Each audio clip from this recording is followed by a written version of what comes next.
कि बीजेपी गली गली जाकर ऐलान कर दी कि फतवा जीतेगा या भगवा जीतेगा।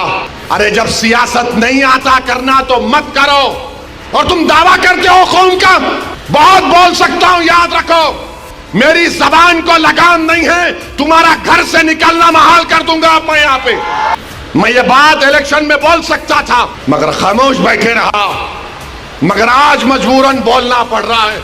अब किधर है आप, किधर है नहीं मालूम। कहां है वो लोग जो औरंगाबाद में बोले थे इम्तियाज जलील कोर्ट मत, उस समाजवादी पेंडेंट कोर्ट तो बोले थे अरे चेहरा दिखाओ औरंगाबाद के अवाम के सामने तुम। अरे लिफाफों पे जिंदगी गुजारने वालों, शर्म से डूब मरो तुम। अरे क्या कर रहे हो तुम लोग, मत करो। तुम्हारा एहतराम और तुम्हारी अजमत हम करते हैं, मगर आप जो काम कर रहे वो मुसलमानों के हक में नहीं कर रहे हैं आप। मगर ये क्या बात है कि इलेक्शन आएगा इनको वोट दो उनको वोट दो। अरे आप लड़ो, आप नहीं लड़ सकते तो अपने दामाद को लाओ चलो। आज क्या हुआ महाराष्ट्र के चुनाव में, क्या बीजेपी ने क्या कहा जा जाकर। आज हमारे पास करण जैसे, क्या नाम है, यूसुफ पुंजानी आकर तकरीर करके गए मैं इलेक्शन जीतने का हार गया। उन्होंने कहा कि बीजेपी ने पूरे महाराष्ट्र में प्रचार कर दिया कि फतवा जीतेगा या भगवा जीतेगा। बताओ ये कौन है लोग। अरे आपको अगर इलेक्शन लड़ना है लड़ो, आगे बढ़ो। सिर्फ बैठकर ऐलान करने से नहीं होता, इलेक्शन लड़ो, मालूम होता आपको कैसे वोट हासिल करना पड़ता है।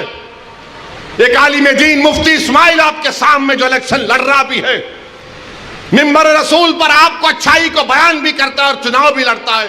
मगर यह क्या बात है कि इलेक्शन आएगा इनको वोट दो उनको वोट दो। अरे आप लड़ो, आप नहीं लड़ सकते तो अपने दामाद को लाओ चलो। लड़ो ना, क्यों नहीं रोकते। नहीं, हम इनको बोलेंगे उनको बोलेंगे।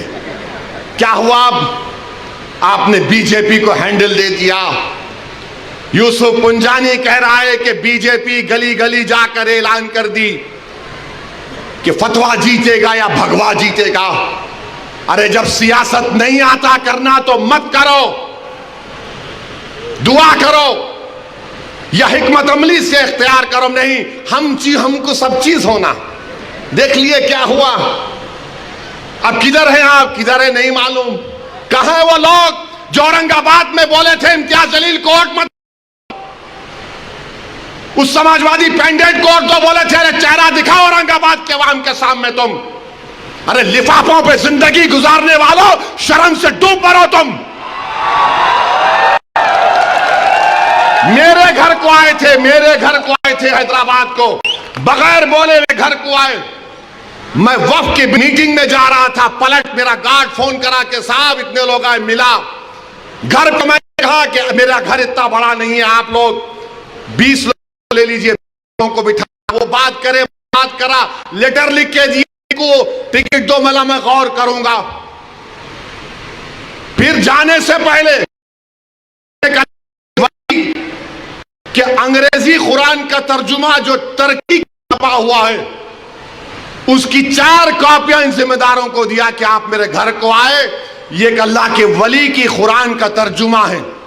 एक एक हाथ में दिया तो औरंगाबाद जाके बोले हम घर को गए थे, हमारे को चाय तक नहीं। अरे आप पहले से बोल देते तो नान खलिया खिला देता मैं। मेरे को नहीं मालूम था कि तुम मेरे घर को खाना खाने आ रहे। कुरान करीम दिया ना हाथ में, अल्लाह का कलाम तुम्हारे हाथ में दिया, तुमको उसका भी लिहाज नहीं है और तुम दावा करते हो कौम का। बहुत बोल सकता हूं, याद रखो मेरी जबान को लगाम नहीं है, तुम्हारा घर से निकलना महाल कर दूंगा मैं यहां पे। मेरे भाई इमाम शाफई मुफ्ती साहब बैठे हुए, इमाम शाफई रहमतुल्लाह अलैह का जमाना है। एक दौलतमंद ने कहा कि अगर अल्लाह मेरे को बेटी देगा तो जब उसकी शादी करूंगा दीन और दुनिया की दौलत उसको दूंगा। जब बेटी की शादी का मौका आया, उलमाए किराम के पास गया। उलमाए किराम ने कहा कि नहीं, तू नहीं दे सकता। दीन और दुनिया की दौलत तो कैसे देगा, तेरी कसम गलत हो गई। इमाम शाफई के पास गए। इमाम शाफई बोले बहुत आसान है। इमाम शाफई रहमतुल्लाह अलैह ने कहा तेरी बेटी की शादी कब है? उसने कहा फला दिन है। बोले मैं आ रहा हूं, चला जा। इमाम शाफई पहुंचे। इमाम शाफई रहमतुल्लाह अलैह ने कहा कि आसान है। वो बोला कि हज़रत शादी तो हो गई, क्या है बताओ। बोले कुरान अपनी बेटी को दे दे, दीन और दुनिया की दौलत उसको दे चुका। मैं उनको दिया, 4 कुरान दिया उनको, और बोल के दिया कि आप मेरे घर को आए, मुझे पता नहीं है, मैं वकीलों की मीटिंग में जा रहा था, पलट कर आया आपके लिए, ये कुरान करीम का तोहफा आपको दे रहा हूं। अरे तुमको ओवैसी से, मजलिस से नफरत है, मगर कुरान करीम की तो अजमत का तुम लिहाज रख लेते। मैं ये बात इलेक्शन में बोल सकता था, मगर खामोश बैठे रहा। मगर आज मजबूरन बोलना पड़ रहा है। याद रखो, तुम लोग जो काम कर रहे हो ना, तुम महाराष्ट्र के मुसलमानों को ना सिर्फ कमजोर कर रहे हो, बल्कि तुम उनकी आवाज का गला घोट रहे हो। अरे तुम इलेक्शन लड़ो, हम तुम्हारी तायीद करने को तैयार हैं। कब तक तुम ये सियासत करोगे कि उन्हें बोल दिया, इन्हें बोल दिया? जिसको तायीद किए औरंगाबाद में, वो खाली 5000 वोट लिया, 5000 वोट लिया।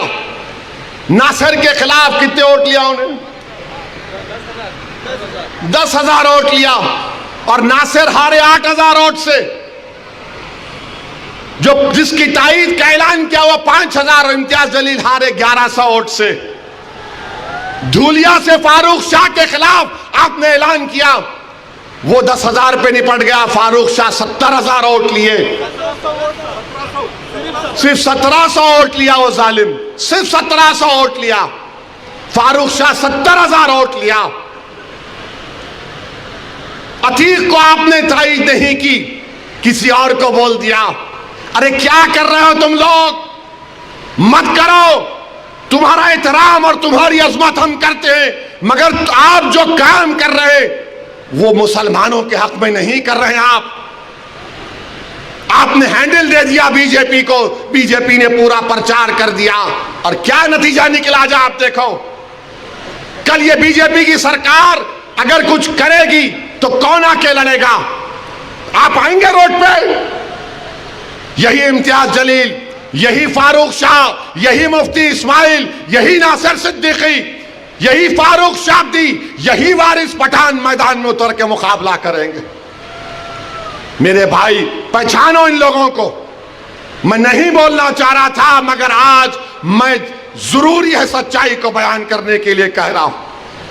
बहरहाल मेरे अजीज दोस्तों और बुजुर्गों, अपने मस्जिदों को आबाद रखो।